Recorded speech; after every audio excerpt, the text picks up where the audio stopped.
So చాలామంది couple pregnancies రాకపోవటం, ఒకవేళ ప్రెగ్నెన్సీస్ వచ్చినా మిస్క్యారేజెస్ అవ్వటం, అబార్షన్స్ అవ్వటం, ఈ కారణాలతో వస్తూ ఉంటారు. సో సెకండ్ రీజన్, దీన్నే మనం సెకండరీ ఇన్ఫర్టిలిటీ అంటాం. సో మిస్క్యారేజెస్, మిస్డ్ అబార్షన్స్ అవ్వటం, థ్రెటెండ్ అబార్షన్స్, దీనికి రీజన్స్ ఏంటి, తరచుగా మిస్క్యారేజెస్ అవ్వడానికి కారణాలు ఏమన్నా ఉన్నాయా, దీన్ని మనం ఈరోజు డిస్కస్ చేసుకుందాము. సో మిస్క్యారేజెస్ అవ్వటానికి రీజన్స్, ఒకటి జెనెటిక్ రీజన్స్ ఉండొచ్చు.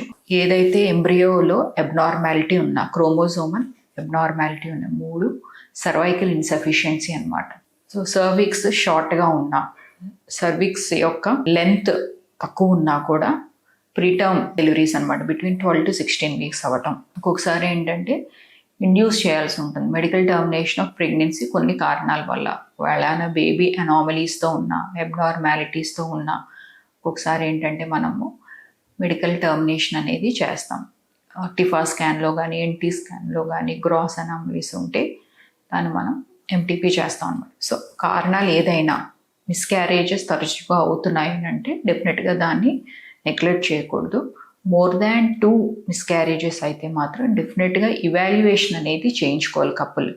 So both male and female. చాలామంది ఏమనుకుంటారంటే మిస్క్యారేజెస్ అవుతుంటే ఓన్లీ ఫిమేల్కి మెడికేషన్ వాడితే సరిపోతుంది అని, బట్ అది సరిపోదు. Both male and female partners ఇద్దరూ కూడా ఇవాల్యుయేషన్లోకి మనం తీసుకోవాలి.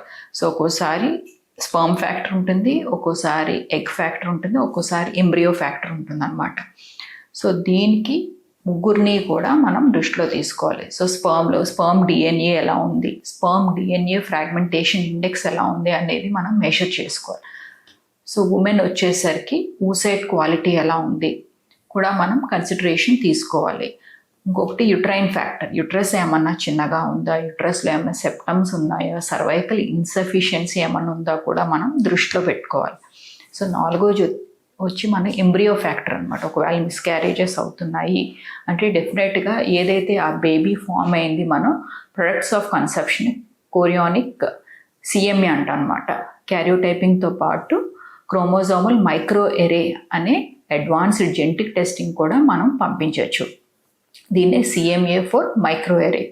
సో దీన్ని బట్టి ఆ పిఓసీస్ ఏమన్నా, స్ట్రక్చరల్ అబ్నార్మాలిటీస్ ఏమన్నా ఉన్నా, లేదా స్పొరాడిక్గా మళ్ళీ రికర్ అయ్యే ఛాన్సెస్ ఉన్నాయా అనేది మనం ముందే నెక్స్ట్ టైం అది రిపీట్ అవ్వకుండా ఎటువంటి జాగ్రత్తలు తీసుకోవాలో అనేది మనకు తెలుస్తుంది. సో డెఫినెట్గా ఈ ప్రొడక్ట్స్ ఆఫ్ కన్సెప్షన్ ఏదైతే ఉందో, సో ఫీటస్ని కూడా టెస్టింగ్ పంపిస్తే మనకి 100% కారణం అనేది తెలుస్తుంది. అట్ ద సేమ్ టైం ఏంటంటే క్యారియోటైపింగ్ కూడా చేయించుకోవాలి. బోత్ పార్ట్నర్స్ అనమాట, మేల్ అండ్ ఫిమేల్ ఇద్దరు క్యారియోటైపింగ్ చేయించుకుని ఏమన్నా అబ్నార్మాలిటీస్ ఉన్నాయా మనం ముందే దాన్ని బట్టి డిటెక్ట్ చేసుకోవచ్చు. ఫర్దర్ టెస్టింగ్ కూడా ఒక్కోసారి మనం వాళ్ళకి చెప్తాం అనమాట. సో మిస్క్యారేజెస్ ఇవి పక్కన పెడితే ఇంకేం రీజన్స్ ఉండొచ్చు. సో ప్రొజెస్ట్రాన్ డెఫిషియన్సీ వల్ల, హార్మోనల్ డెఫిషియన్సీస్ వల్ల కూడా ఒక్కోసారి ఏంటంటే ప్రొజెస్ట్రాన్ సపోర్ట్ ఇవ్వటం వల్ల ఏంటంటే ప్రెగ్నెన్సీ అనేది ముందుకి క్యారీ అవుతుంది. సో 12 to 15 వీక్స్ మధ్యలో ఏమన్నా సర్వైకల్ లెంత్ని మనం ముందు నుంచి మెజర్ చేసుకుని, సర్వైకల్ ఇన్సఫిషియన్సీ ఏమన్నా ఇన్కాంపిటెన్స్ ఉంటే ఆ టైంలో మనం స్టిచ్ వేయటం వల్ల ఏమవుతుంది అని అంటే సర్వైకల్ లెంత్ని మనం మెయింటైన్ చేయొచ్చు.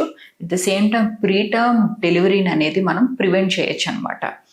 సో దీనికి మనం మోడిఫైడ్ షిరోత్కర్స్ కానీ, మెక్డనాల్స్ కానీ, ఒక్కోసారి అవసరమైతే అబ్డామినల్గా కూడా లైక్ లాప్రోస్కోపీ ద్వారా కూడా ఒకసారి స్టిచ్ అనేది తీసుకుంటాం. సో దీన్ని ద్వారా ఏంటంటే ప్రీటర్మ్ డెలివరీని మనం ప్రివెంట్ చేయొచ్చు. బేబీని 9 months వరకు తీసుకెళ్ళి ఒక హెల్తీ బేబీతోటి కపుల్ ముందుకు వెళ్ళొచ్చు అనమాట. సో ఇవన్నీ ట్రీట్మెంట్స్ అనేవి ఒకసారి మీరు ఇవాల్యుయేషన్కి వస్తే మీ హిస్టరీ బట్టి మనం ఫర్దర్గా మీకు ఈ ట్రీట్మెంట్ అయితే సూట్ అవుతుంది అని మనం చెప్పచ్చు. సో సేమ్ ఇదే ఇష్యూతో మీరు కూడా ప్రాబ్లం ఫేస్ చేస్తుంటే డెఫినెట్గా 49 రాజమండ్రి వచ్చి నన్ను కన్సల్ట్ అవ్వచ్చు. Thank you so much.